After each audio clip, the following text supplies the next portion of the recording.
para mais um episódio de Chocolate e História. O podcast que faz vocês amarem história tanto quanto vocês amam chocolate. Como vocês estão? Vocês estão bem? I'm fine. Thank you. Estou muito animada, muito animada. Então vamos começar, né? Um bom dia, uma boa tarde e uma boa noite. Sejam bem-vindos a esse episódio tão especial.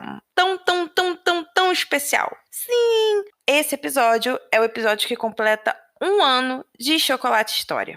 Gente, eu estava pensando, né, bastante antes de vir gravar e tal. Falei, meu Deus, o que eu vou falar pra esse 1 ano que eu tô aqui fazendo podcast, fazendo os audiodramas e tarará. Só que, cara, não tem, assim, o que falar. Eu venho falando desde o início, sabe? Venho agradecendo, venho buscando melhorar sempre, porque quando eu comecei eu não sabia nem editar. E hoje eu consigo editar, colocar as musiquinhas. Então, assim, foi uma grande evolução minha como pessoa e como historiadora e alguém que quer trabalhar com história, sabe? Foi uma forma de eu ressignificar muitas coisas na minha vida, esse podcast, sabe? E eu fico muito grata por estar aqui 1 ano depois falando sobre isso, sabe? Por ter você me escutando aqui. Seja você que chegou agora ou você que já tá aí há um tempinho me escutando, sabe? Sério, eu fico muito grata. Nada no mundo pra mim tem mais valor do que todo esse apoio que eu tô recebendo de vocês.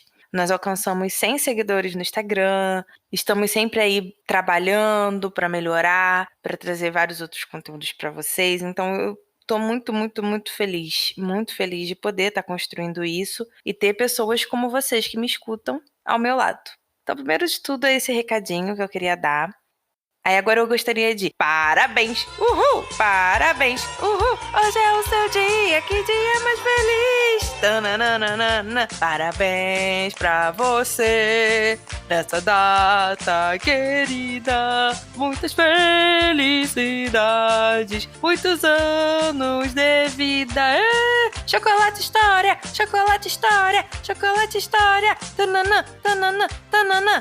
Não podia deixar de cantar. Gente, não podia. Me desculpem. Quem tá me escutando aí falou, gente, por que ela começou a cantar do nada? Parabéns pra você. É que eu fiquei empolgadinha. Então eu precisei vir aqui cantar. Parabéns pra você. Que é, no caso, pro podcast. E não deixa de ser pra mim também, né? Com isso, falando isso, eu gostaria de falar a surpresa que eu comentei na semana passada, que é rufem os tambores. É que eu vou lançar os meus livros em formato físico. Yay! Então, lá no Instagram vai ter uma postagem que eu vou estar falando um pouquinho mais sobre isso, com uma fotinho, né, especial que eu tirei pra vocês. Mas eu venho trabalhando junto com o meu namorado, que é meu parceiro aqui, de certa forma, ele tá sempre me ajudando e me fazendo conseguir colocar várias ideias em prática. Nós estamos trabalhando nisso há um tempo já, e se Deus quiser, até final de outubro a gente vai fazer o lançamento oficial dos livros físicos. Eu vou começar fazendo o lançamento dos livros do audiodrama, tá bom? Dos audiodramas, seja cartas, Bradleys, Hellas, tudo mais. Aí aos poucos a gente vai lançando outros, tá bom? Porém, o que eu gostaria de dizer aqui é que nada disso seria possível se você não estivesse me escutando. Esses livros eu já escrevi há muitos anos. Outros nem tanto assim, foram mais perto, uns foram mais longe, mas assim, se você não me escutasse, eu não teria nem conseguido manter esse 1 ano de podcast. E estou conseguindo. Então, assim, muito obrigada por parar para escutar meus audiodramas. Vocês não sabem o quanto eu amo fazer e saber que vocês estão gostando das histórias que eu escrevo, das histórias que eu criei. Então, isso para mim, assim, não tem preço. E o livro físico é uma forma também de alcançar pessoas que não gostam tanto de audiodramas, mas que gostam desse gênero. E para você também que quer ler, né? Nós temos em e-book, mas eu acho que o livro físico ele dá sempre um gostinho a mais.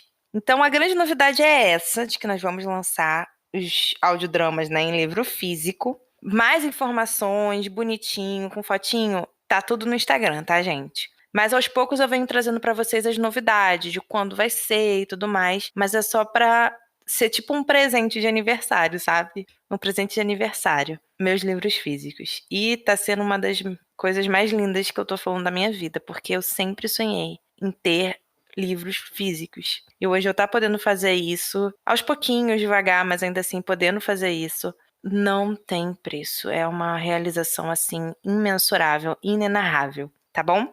Com isso, falando todas essas novas informações, esse agradecimento de um ano, com parabéns, com surpresas, né, presentinhos pra mim, pra vocês, pra todo mundo que gosta de chocolate e história, eu vou agradecer agora as pessoas que vão lá no Instagram e comentam e falam comigo. A primeira pessoa que eu quero agradecer é a Vi Rocchini, que ela tá, assim, presentaça lá no Instagram, falando comigo direto. Tá sempre colocando a opinião dela sobre os episódios que eu posto aqui, e é muito legal. Vi, muito obrigada. Sério, eu tento fazer o máximo pra vocês se sentirem bem, assim, se vocês gostarem do tema. E é muito legal ter esse feedback. Também queria agradecer a Toiles. Eu não sei se fala Toiles ou a Toiles. Desculpa se eu não consegui ler seu Z certinho, tá? Desculpa mesmo. Ela comentou lá no meu post de 100 seguidores do Instagram, falando, né, que era bom ver o rostinho, né, por trás da voz. E eu hiper concordo com ela, gente. Tipo, é muito legal você ver o rosto da pessoa que você escuta sempre, né, e tudo mais. Então, assim, muito obrigada por ter ido comentar, ido ver meu rostinho e tudo mais. Eu também gostaria de agradecer a Vitória Mergulhão. Ela veio falar comigo, ficou muito feliz por eu ter feito o episódio da Isabel de Castela. Ainda não terminei, tem a parte 2 pra vir ainda. Porque ela falou que na escola dela tá tendo um projeto, né, pra fazer tipo uma monografia, né, algo assim parecido com uma monografia, já pra preparar pra faculdade. Achei hiper maneiro, muito legal. Aí ela falou que escolheu falar sobre a Mary, Rainha dos Escoceses, a Elizabeth I e a Isabel de Castela. E ela, nossa, eu tava preocupada porque eu usando seus episódios pra poder trabalhar também na minha monografia, né, nesse trabalho dela. Eu falei, era a única que você não tinha feito, que era a Isabel de Castela. E aí eu soltei o episódio, ela ficou muito feliz de vir conversar comigo. Então, Vi, olha, parabéns pela iniciativa de estar fazendo sobre essas mulheres maravilhosas. Qualquer coisa, sempre que precisar, eu tô aqui pra gente conversar, pra te dar algumas ideias, dicas, qualquer coisa, tirar algumas dúvidas. E muito obrigada por ter vindo compartilhar comigo que você tá fazendo esse trabalho. Sério, eu fiquei muito feliz mesmo, de verdade. Eu fico muito feliz, gente, sério, saber que eu posso ajudar vocês de alguma forma. Então, eu queria agradecer a elas. Muito obrigada por terem ido lá. E com isso, vocês já sabem, né? Caso vocês queiram falar comigo, ver imagens do episódio ou qualquer coisa desse tipo, tirar alguma dúvida, comentar, vão no Instagram ou no Facebook. O Instagram é @ElizabethMargot_ e o Facebook é Elizabeth Margot. Como eu já disse lá no início do episódio, vai ter também as novidades sobre os livros físicos e tudo mais. Então, lá é o lugar certo para vocês encontrarem todas as informações e irem falar comigo, tá bom? Com isso, nós temos o www.chocolatehistoria.com.br, que vai levar vocês até o meu perfil no Anchor, onde tem a listagem de todos os episódios. Não precisa de login, então, tipo, pegou a listagem, desceu, clicou e já escutou. E também, caso você esteja em qualquer outra plataforma me escutando, pode mandar um oi lá no Instagram ou no Facebook. Eu vou ficar muito feliz de saber de qual plataforma você veio, de qual plataforma você me escuta, tá bom? Eu vou deixar o recadinho do Anchor aqui e já voltou! Gente, não esqueçam de escutar Prudence, que está muito legal. Sério. Ai, eu amo Prudence. E eu espero realmente que vocês estejam gostando. Temos os outros audiodramas aqui também. E os e-books, tá bom? Gente, com isso eu vou falar do quê? Do que eu vou falar, Giovana? Do chocolate de hoje, né? Finalmente chegamos ao chocolate de hoje. O chocolate de hoje é o M&M. Eu escolhi o M&M porque é festa, nós estamos comemorando um ano, então nada melhor do que termos chocolates coloridos em volta de nós, ou na nossa barriguinha. E também porque o M&M, ele é feito pela Mars, que é uma fábrica de chocolate, enfim, que é a maior compradora de cacau do mundo atualmente. E aí eu também quis fazer uma alusão a essa fábrica que é responsável por comprar a maior quantidade de cacau do mundo. Por isso também que eu escolhi o M&M. Mas é mais por causa do nosso momento de festejar, que é hoje, o dia de um ano do podcast, tá bom? Então ficamos com o M&M. E aí você vai virar pra mim e falar assim, Giovana, tá bom, a gente fica com M&M, mas qual é o assunto de hoje? Tudo bem que já tá no título, né, e tudo mais, mas não custa nada falar, né? O assunto de hoje, né, o assunto do episódio de hoje é a história do chocolate. Eu vou fazer uma breve história do chocolate. Como assim? Eu vou perpassar desde o início, lá nos maias e astecas, e vou chegar basicamente até os tempos atuais. Não vou entrar em detalhes, né? Eu quero fazer uma história mais geral para vocês compreenderem como foi o caminhar do chocolate até hoje, tá bom? E ao longo aí dos dias, né, dos meses, enfim, dos episódios, a gente vai falando sobre chocolates mais específicos, tipo a história da Nestlé, a história de não sei de onde, a história da Lindt e assim por diante. Então, aqui a ideia é essa, falar de chocolate em geral. Uma coisa que eu amo falar, né, gente? Eu amo chocolate. E é por isso que o nome do podcast é Chocolate História. Porque eu amo falar de história e amo comer chocolate. Então, nada melhor que unir essas duas coisas que eu amo. E nada melhor também do que no episódio de 1 ano de Chocolate História, seu episódio sobre chocolate. Dizendo isso, vamos para o episódio de hoje. Então vamos começar do início do início. Vamos começar falando da palavra chocolate. Primeiro de tudo é que a palavra chocolate, ela vem do castelhano, que provavelmente se baseou nas línguas indígenas mesoamericanas. Giovana, o que é mesoamericano? É a região que pega o México, né, o atual México, que faz parte da América do Norte, tá bom? E todos os países da região da América Central, El Salvador, Costa Rica, Guatemala, Honduras, Nicarágua, Panamá, esses países. Então, a Mesoamérica, ela é essa regiãozinha. Ela pega um pouco da América do Norte, onde a gente pode considerar ali como o México, e pega todos esses países abaixo do México, que estão mais na América Central. O nome chocolate não tem uma origem tão bem conhecida, né? Tão bem esclarecida. Tipo, ele veio daqui e ponto. Não tem isso. Porém, eu escolhi pegar a teoria de um filólogo, que é um estudioso de línguas, tá bom? Que se chama Ignacio Dávila Garibi. E ele defende a ideia de que os espanhóis formaram a palavra chocolate unindo um termo maia, que é chocol, com um termo asteca, que é atl. ATL, tá? Só para vocês compreenderem. E o que significa? Chocol significa quente. E atl, né, o ATL, significa água. Então, seria basicamente água quente. A gente vai chegar lá e compreender por que poderia ser chamado de água quente.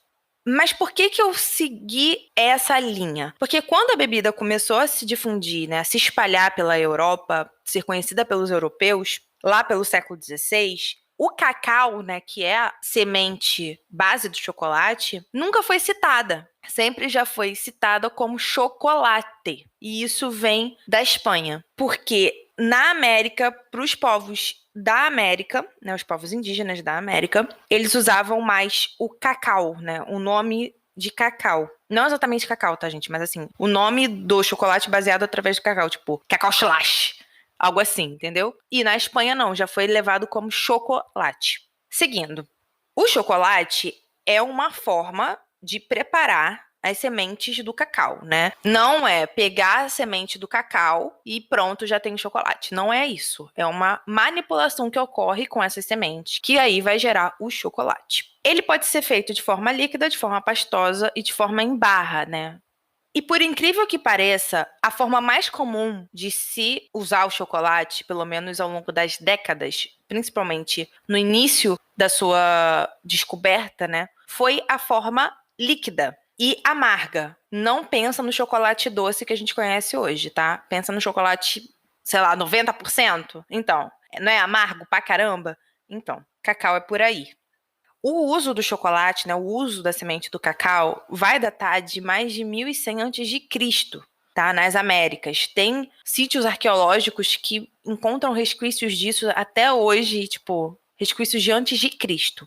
O lugar de cultivo inicial, quando eu falo cultivo inicial, é provavelmente onde ele surgiu. Vai da região da América do Norte, ali do México, passa pela América Central, todos aqueles países que eu já falei na Mesoamérica, e chega até o inicinho ali da América do Sul, na região amazônica. Então, a região de cultivo inicial é toda essa área central da América. quem cultivava, quem usava e tudo mais, consumia, eram os maias e os astecas, os povos daquela região, tá? Os incas não são dessa região, os incas são aqui da América do Sul, tá? Machu Picchu, essas coisas, ali é inca.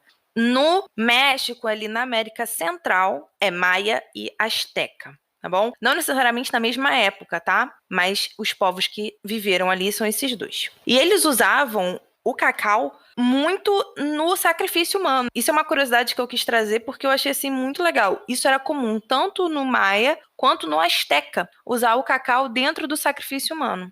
Mas o negócio todo vai ficar focado nos astecas. Por quê? Porque foi na era dos astecas, que estavam, né, em ascensão, onde tinha todo o Império Asteca, que o cultivo de cacau foi dominado por eles e se tornou um objeto de luxo.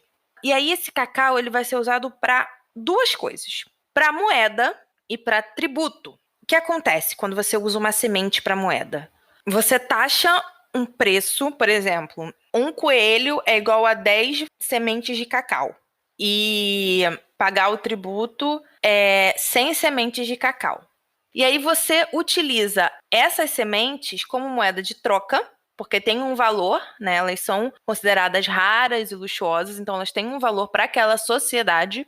Porém, por exemplo, quando vai ser dado para tributo, essas sementes elas vão ser usadas no consumo para os exércitos, para fazer troca por outros tipos de materiais, entende? Mas principalmente para o consumo das tropas. Um ponto muito interessante é que o uso do cacau como moeda durou até o século XX, em algumas regiões ali da Mesoamérica, tá? Da América Central. Regiões um pouco mais afastadas, né? Um pouco mais pobres, porque tem regiões ali que são muito pobres, mas essa semente ela é tão importante que ela continuou sendo uma moeda de troca até o século XX.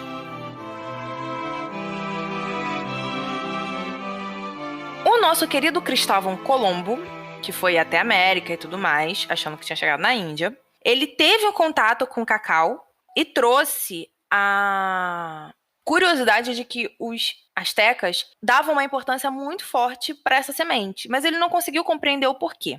Foi só com o Hernán Cortés, em 1519, que os espanhóis vão descobrir o porquê que os astecas dão tanta importância para essa semente e por que eles a consomem como uma forma fundamental, por exemplo, para a alimentação dos seus exércitos. Ou seja, eles descobriram para que serve o cacau. Vai ser só com Hernán Cortés. Como eu disse no início do episódio, o cacau, né, o chocolate, ele vai ser usado muito em forma de líquido, de bebida amarga, pelos índios americanos, né, pelos astecas, pelos maias. Isso não agradou os espanhóis, muito pelo paladar europeu, que era um paladar muito mais doce. Então, quando os espanhóis passam a beber isso lá na América no caso aqui, né, mas tô falando lá para cima, eles passam a colocar canela, anis, todas essas especiarias que vão adoçar essa bebida do cacau. E aí passa-se então a ser consumida pelos espanhóis dessa forma ali na América Central. Tanto que o Cortés vai impor o consumo dessa bebida às suas tropas, porque tinha um valor energético muito, muito alto. E mesmo eles não sabendo disso, eles conseguiam perceber que a pessoa tomava aquilo e ficava horas sem comer, por exemplo. Ficava horas acordada e tudo bem. Então, quando o Cortés volta para a Espanha, lá pelos anos de 1526, ele vai levar vários tipos de alimentos, tá? Nunca vistos na Europa, e o cacau estava entre eles, essa semente. Por fim, o primeiro carregamento de cacau, ou seja, a primeira leva de cacau da América para a Espanha, foi feita só em 1585. E lá por uns 100 anos, essa bebida de chocolate, de cacau, era um segredo espanhol, que só chegava na nobreza espanhola, ou seja, só quem tinha acesso era a nobreza espanhola. E aí, só em 1606 que o cacau, né, que o chocolate vai chegar à Itália. E depois da Itália vai para a França. E aí, com isso, vai começar a caminhar pela Europa. Nós estamos falando desse chocolate, desse cacau em formato de bebida. Ainda não estamos falando nem de barra ou coisas do tipo. E amarga. Só que quando chega-se na Europa, começa-se a adoçá-la, tá bom? E essa bebida vai se tornar popular. E a partir daí vão nascer as casas de chocolate por toda a Europa. Giovana, o que é casa de chocolate? Sabe cafeteria? É basicamente isso, tá? Porém, vendendo a bebida chocolate. Mas vamos falar delas um pouquinho mais pra frente.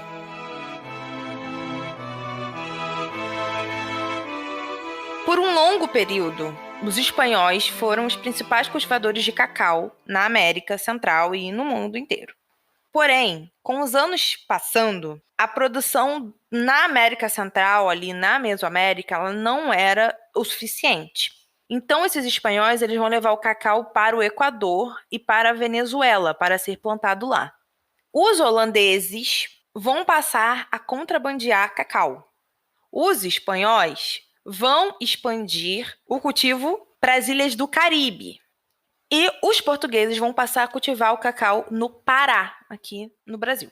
Isso tudo aqui, lá pelos anos de 1600 e blau. Então, o que acontece? Os espanhóis estão crescendo no cultivo, os holandeses estão contrabandeando e os portugueses estão tentando produzir cacau.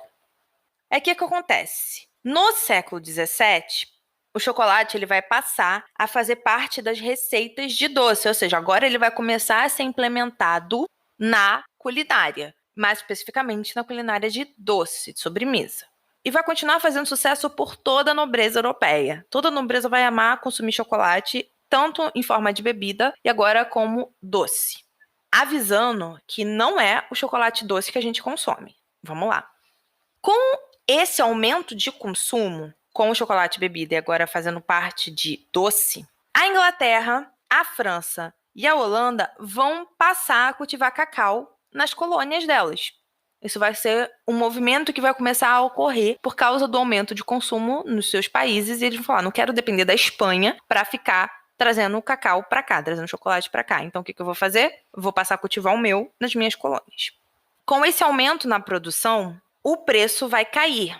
O preço caindo, esse chocolate vai se tornar mais acessível para classes mais baixas. Não significa que vai ser toda a população que vai ter acesso a esse chocolate. Porém, uma parte mais baixa dela vai começar a ter. No caso inglês, vamos falar um pouquinho do caso inglês. A produção vai começar na Jamaica em 1655. E em 1657, que vai ser aberta a primeira casa de chocolate em Londres. E essas casas de chocolate, foi o que eu falei, são como cafeterias. Mais do que isso, eram lugares que a sociedade masculina se reunia, como num bar, por exemplo. Entendeu? Geralmente, muitos homens iam para lá para fazer isso, para ficar bebendo chocolate, conversando, fazendo tramas políticas e negócios e todas essas coisas mais. Aí, seguindo, vamos para o lado francês. Em 1659, Luís XIV vai conceder a David Charlois, que era um oficial da Marinha francesa, o privilégio de fabricar e vender por 19 anos, a composição que a gente chama de chocolate. Esse foi o primeiro registro de uma fábrica francesa de chocolate. Era tudo manual nesse período ainda, tá, gente? Não tinha nada industrial. Mas quando a gente chama de fábrica é porque o cara produz em quantidade para vender. Básico do básico de uma fábrica, tá bom? E esse cara teve essa autorização do Luís XIV. Em 1689, o médico Hans Solon vai desenvolver na Jamaica uma bebida à base de leite com chocolate, que no início foi usada apenas pelos boticários, né? Os boticários são tipo farmacêuticos, tá, gente? Trabalham com remédios na época. E depois, lá pelos anos de 1897, muitos anos depois, essa fórmula de leite com chocolate vai ser vendida para os irmãos Cadbury, que aí vai formar a fábrica Cadbury. Mas a gente vai chegar nesse nome depois. Aí, no século XVIII, nós vamos ter o crescimento da burguesia de forma muito mais enfática. E com isso, o consumo e o comércio em geral vai crescer. O chocolate não vai ficar para trás. Vai triplicar de consumo e vai chegar ao lado do chá e do café. Agora eram os 3 pontos, principalmente em líquidos, né? Bebidas, mais usadas na Europa. Novamente, com esse aumento de consumo, baixa-se os preços, porque tem uma maior demanda e aí maior produção, e aí mais classes conseguem alcançar o chocolate dessa bebida. Então, em 1772, nós vamos ter 150 moedores de cacau em Madrid. E esses moedores de cacau vão ser organizados em cooperações, né? Como se fossem cooperativas, então. Eles já vão ser organizados a esse nível. No mesmo ano, né, em 1772, em Massachusetts, nos Estados Unidos, vai ser feito o primeiro moinho hidráulico para moer cacau, né, e fazer todo esse procedimento até torná-lo bebida. Um pouco antes, lá pelos anos de 1765, vai surgir a primeira fábrica de chocolate nos Estados Unidos, que é a Baker's. E aí, em 1762, a gente já viu, moinho hidráulico. E com isso, a gente começa a ver agora a indústria de chocolate se tornar mecânica e não mais artesanal. Voltando um pouquinho para as plantações de cacau, a Nova Espanha, que era a região, melhor dizendo, que governava a América do Norte e Central, tá bom? Aquela Américazinha Mesoamérica, então. Chamava-se Nova Espanha, o governo dali. Vai perder muito na produção de cacau, dando lugar para a Venezuela, para o Equador e para as Antilhas, além da Amazônia Portuguesa, que depois vai passar a ser uma das principais cultivadoras de cacau, ao longo principalmente do século XIX, indo até mais ou menos no século XX. Aí ali vai ser o ápice do cultivo de cacau na Amazônia, tornando-se o maior produtor de cacau no mundo, mas depois vai cair. Com isso, os portugueses vão levar também o cacau para a Guiné, e a partir daí o cacau vai começar a chegar em outros lugares do mundo, em forma de cultivo, tá, gente? Principalmente na África Ocidental, depois vai mais um pouquinho para o Sudeste Asiático, para no fim parar ali na Oceania. Esse é o trajeto que o cultivo de cacau faz durante esse período. E por fim, no fim do século XX, os maiores produtores de cacau vão estar na África Ocidental, vai se concentrar ali. Aí o que acontece? Ao longo de todo o século XIX e XX, o chocolate ele vai passar a ter uma maior qualidade. Aí vai ser mais ou menos o chocolate que a gente já conhece hoje. Além disso, os valores vão ficar muito mais baixos, justamente por ter muita demanda, muita plantação, e aí vai baixando o preço. Chegando, assim, finalmente nas classes mais baixas da sociedade. É aí, nesse período do século XIX para o XX, que as classes mais baixas da sociedade vão conseguir ter acesso ao chocolate. Então, aí na metade do século XIX, nós vamos começar a ver os primeiros empresários de cacau, que passaram a ser conglomerados, fábricas de chocolate, e que algumas existem até hoje. Vou citar nomes: Hershey's, Cadbury, Fry, Rowntree, Kyler, Nestlé, Lindt e outras fábricas mais. Então, esses nomes eles vão surgir aí no século XIX e vão ser fundamentais para o crescimento do cacau no sentido de sabor, porque é a partir daí que a gente vai começar a ver um chocolate como nós temos hoje. Em 1819, em Paris, foi construída a primeira fábrica a vapor, fábrica de chocolate a vapor, tá? Foi só em 1819. E foi construída pelo Peter Platery. A primeira barra de chocolate, barra que a gente conhece mesmo, sólida, né? Foi feita em 1847 e foi feita pela Fry's. Então, o que a gente pode compreender do século XIX é que ele foi marcado pelo nascimento de muitas fábricas que existem até hoje e que são importantíssimas para o crescimento de sabor e comercial do chocolate, e principalmente por novas formas mecânicas fabris de se trabalhar o cacau. Em 1913, foi feito o primeiro chocolate branco, que foi feito pela Baker's, e levava apenas a gordura do cacau, né, a manteiga do cacau, que era retirada de onde? Da semente. Então, o chocolate branco, para quem não sabe, ele leva apenas a gordura do cacau, né, a manteiga de cacau, só. E outros elementos mais, tá? Mas não leva o cacau em si. Nas guerras mundiais, nas duas guerras mundiais, os soldados americanos, principalmente, levavam chocolate nas marmitas deles, né, nos suprimentos, porque tinha um grande valor energético, isso que a gente vê desde o início que o cacau foi consumido, e também tem um grande poder antidepressivo. Então, era um tipo de alimento muito importante para esses caras que estavam na guerra. Então, isso ia no suprimento deles. Entrando no Brasil, né, um pouquinho só sobre o Brasil, o consumo de chocolate ele vai passar a se dar pela influência colonial e europeia, porque mesmo o cacau sendo originário daqui das Américas, não se tinha esse consumo aqui. Isso veio com os europeus. E foi apenas na segunda metade do século XIX que vão passar a ser instaladas fábricas de chocolate aqui no Brasil, sendo a primeira a Naubegger, que vai ser fundada em 1891 em Porto Alegre, tá? Existe até hoje aquela barrinha de chocolate laranja. Tem foto no Instagram, caso vocês queiram ver. Atualmente, o Brasil é o quarto maior produtor de chocolate do mundo. E por último, mas não menos importante, nós vamos falar sobre os tipos de chocolate. O primeiro tipo de chocolate é o em pó. E como que é o em pó? Ele é feito, né, da amêndoa do cacau, né, moída, e pode ser amargo. Geralmente é amargo, né? E a gente chama de cacau em pó.